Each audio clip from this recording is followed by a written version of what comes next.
Ramzan special বাচ্চাদের খাবার recipe. রান্নার ঝামেলা ছাড়া মাত্র 2 থেকে 3 মিনিটের মধ্যে ঝটপট বাচ্চাদেরকে সকালে, দুপুরে ও রাতের ভারী খাবার হিসাবে এই খাবারটি দিতে পারবেন।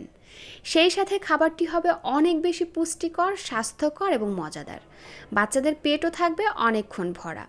আসসালামু আলাইকুম প্রিয় দর্শক, রমজান মাসে আমরা বড়রা তো 30টা রোজা রাখার চেষ্টা করবো ইনশাল্লাহ, কিন্তু আমাদের ঘরে যে ছোট্ট সোনামণিরা রয়েছে তারা তো রোজা রাখতে পারবে না, তাদেরকে সমানে 3 থেকে 5 বেলা খাবার দিতে হবে।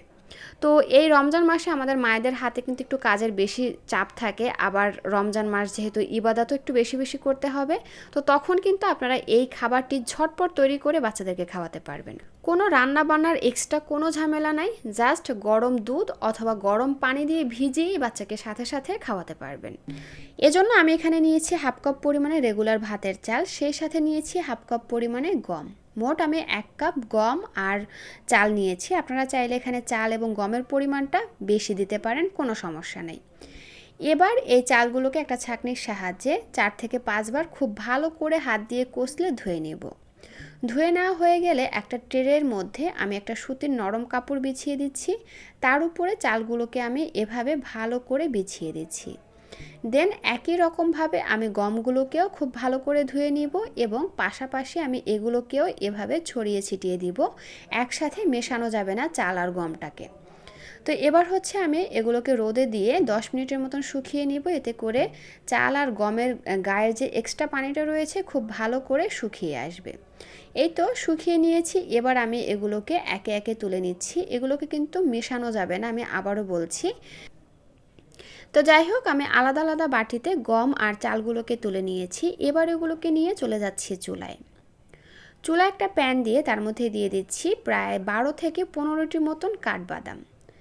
আপনারা এখানে কাঠবাদামের সাথে চাইলে কিন্তু কাজু বাদামটাও ব্যবহার করতে পারেন।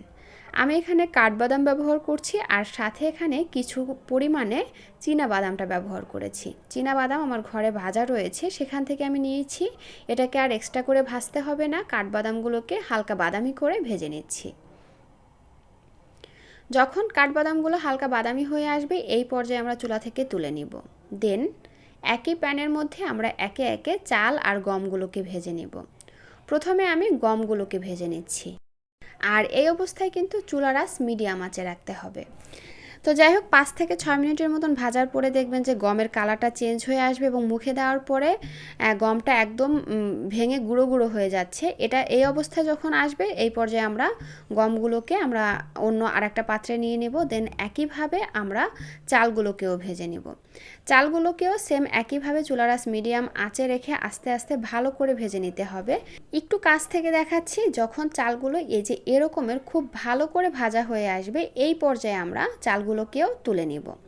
যেহেতু এই খাবারটি আর আমরা রান্না করব না, তাই চাল আর গমগুলোকে খুব ভালো করে ভাজতে হবে। তবে অবশ্যই খেয়াল রাখবেন যেন পুড়ে না যায়, সেদিকটা অবশ্যই খেয়াল রাখবেন। তো যাই হোক সব কিছুকে খুব ভালো করে ঠান্ডা করে নিয়েছি।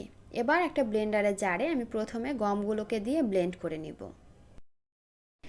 এই তো গমগুলো খুব ভালোভাবে ব্লেন্ড হয়ে গেছে। এবার এর মধ্যে দিয়ে দিচ্ছি চাল ভাজাগুলো, সাথে দিয়ে দিচ্ছি এইটুকু পরিমাণে চিনি। এই চিনিটা একেবারে অপশনাল, আপনার বাচ্চা যদি চিনির পরিবর্তে মিষ্টি খায় তাহলে আপনি এখানে মিষ্টি ব্যবহার করতে পারেন, অথবা চিনি মিষ্টি কোনোটা যদি দিতে না চান সেক্ষেত্রে আপনি কিন্তু এই চিনি মিষ্টি স্কিপ করে যেতে পারেন। তো আমি হালকা স্বাদের জন্য দিয়ে দিচ্ছি। তারপরে আমি এখানে এই বাদামগুলো দিয়ে দিব।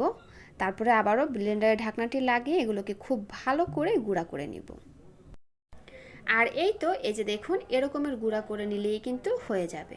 এবার আমি এর মধ্যে গমের গুঁড়াটাও দিয়ে দিচ্ছি, তারপরে চামচের সাহায্যে গমের গুঁড়া, চালের গুঁড়া, সেই সাথে বাদামের গুঁড়া খুব ভালো করে মিশিয়ে নিচ্ছি। মিশিয়ে নেওয়া হয়ে গেলে আমরা এগুলোকে কিন্তু এবার একটা এয়ার টাইট কাচের অথবা প্লাস্টিকের বক্সে করে ঢাকনা লাগিয়ে ফ্রিজে অথবা এমনি বাসার যে কোনো স্থানে আপনি রেখে দিতে পারেন।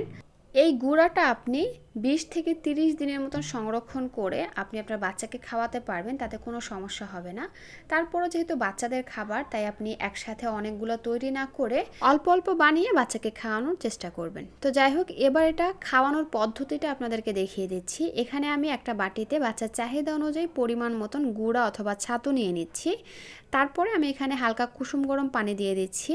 যে বাচ্চারা গরুর দুধ খায় তাদের ক্ষেত্রে এখানে পানির পরিবর্তে গরুর দুধ দিয়ে দিবেন এবং একটু চেষ্টা করবেন গরম অবস্থায় দিতে। তো যাই হোক, এটা দেওয়ার পরে আমি 1-2 মিনিটের মতন ভিজিয়ে রাখবো।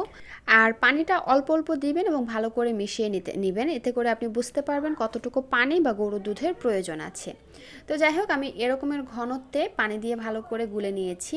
এবার আমি এই খাবারটি আরও একটু পুষ্টিকর করার জন্য এখানে 4-5টার মতন খেজুর ভিজিয়ে রেখেছিলাম, সেটাকে হাত দিয়ে একটু চটকে এর মধ্যে দিয়ে দিচ্ছি। এই যে এরকম পিউরি করে নিতে হবে। তারপরে এই খাবারের মধ্যে খুব ভালো করে মিশিয়ে নেবেন। এখানে আপনারা খেজুরের পরিবর্তে চাইলে কিন্তু ভালো পাকা কলাও আপনারা ম্যাশ করে ব্যবহার করতে পারেন, এতে করে খাবারটি আরও বেশি পুষ্টিকর হবে। তবে কলা, খেজুর এটা ব্যবহার না করলেও কিন্তু খাবারটি অনেক বেশি পুষ্টিসম্পন্ন একটি খাবার হয়ে গেছে, কারণ এর মধ্যে অনেক পুষ্টিকর উপকরণ অ্যাড করা হয়েছে। তো যাই হোক, সব কিছু খুব ভালো করে মিশিয়ে নিলেই কিন্তু বাচ্চাকে খাওয়ানোর জন্য রেডি হয়ে যাবে। আর হালকা স্বাদের জন্য আপনারা এখানে স্বাদ অনুযায়ী একটু লবণ ব্যবহার করবেন। আর যে বাচ্চারা লবণ ছাড়া খাবার খেয়ে অভ্যস্ত, তাদের ক্ষেত্রে লবণটা স্কিপ করে যেতে পারেন।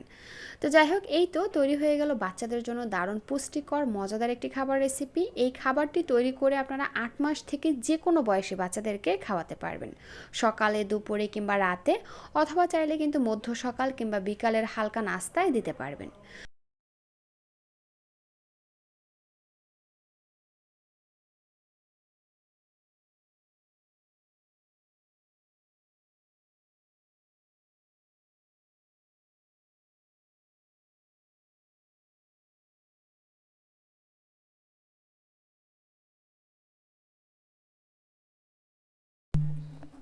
যারা এই ভিডিওতে নতুন এসেছেন, লাইক সাবস্ক্রাইব করবেন। ওয়েলকাম টু মাই মিনি কিচেনে।